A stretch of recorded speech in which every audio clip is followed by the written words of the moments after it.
So, Business Owner's Guide to Prenups.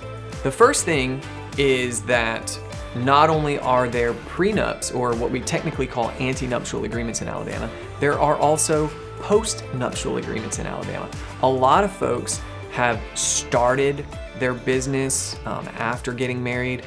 A lot of folks have grown their business throughout the marriage. So even a prenup might not be as effectual or even enforceable if the significant growth of the business occurred during the marriage. So please keep in mind, first of all, the opportunity to update or preempt a prenuptial agreement with a postnuptial agreement. The second important thing when considering any kind of agreement, prenup or postnup, is the waiver of the spousal share of an estate. Now, as a business owner, as a high net worth individual, you probably have an estate plan that makes specific accommodations for your current spouse. If you're a business owner, the business itself might flow differently and flow outside specifically what you might have in your estate plan. So if you want to protect your employees, you want to protect your customers, you want to protect your business and your legacy, it would be important to make specific accommodations to maybe waive a spousal share of a business in a postnuptial agreement. Now, third, and this is important, well, there's two more things. Third, is any agreement in this respect has to be fair. Otherwise, it's subject to attack based on what's called unconscionability. If a deal is completely one-sided and somebody is just disinherited from a successful family business or possessed of a business through a postnuptial agreement, then it is subject to attack for unconscionability. So when you as a business owner, you as a high net worth individual, are instituting either a prenup or a postnup, if you're going to get the business, you've got to make accommodations or compromises somewhere else to make it fair. Maybe you take out a life insurance policy on yourself to where this individual is going to get a lot of dough if you kick it, but they're not going to get your business. That's one way to do that, for example. But that's just an example of a compromise or an accommodation to protect a business in a prenup. Maybe if a divorce happens, the same thing. You could use the life insurance policy to offset the value of the business. If the divorce happens, you're going to pay out a certain amount of funds to offset the value of a business. We've talked about valuating or having a valuation of the business.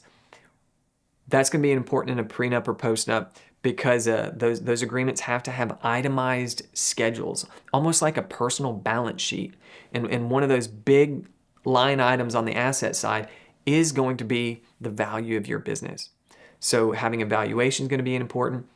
And the last thing, and we've seen people screw this up, the other side should, and I think has to have their own lawyer when considering, negotiating, drafting, approving, and signing a prenup or postnuptial agreement.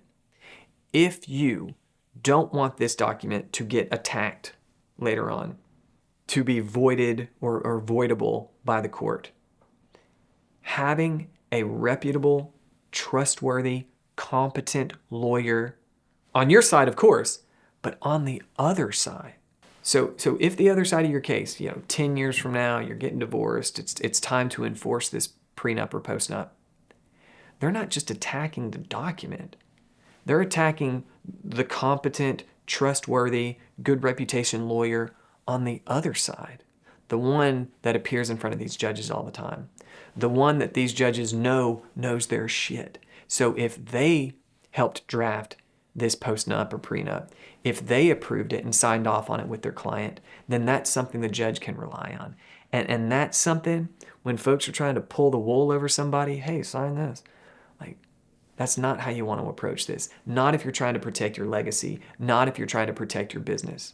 So if you own the business before you got married, the court is going to consider the marital estate, which includes, okay, how much time, if I started the business a week before I got married, like, right? And so 99.9% of the business is going to be while we were married.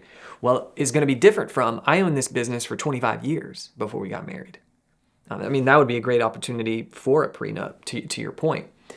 So the court's going to consider the timeline, the business itself. Did we establish the business in relationship to the marriage when it comes to protecting your business in a divorce?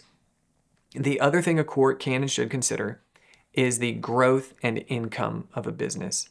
I know personally that we started Foxtrot Family Law in 2015. I got married that October.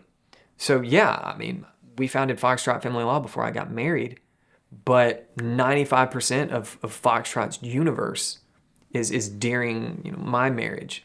So that's something the court would look at, and that would affect, maybe not the business, because a non-lawyer spouse, can't inherit a law firm, but that would affect the accommodations that I might have to make either in a postnuptial agreement or in a divorce.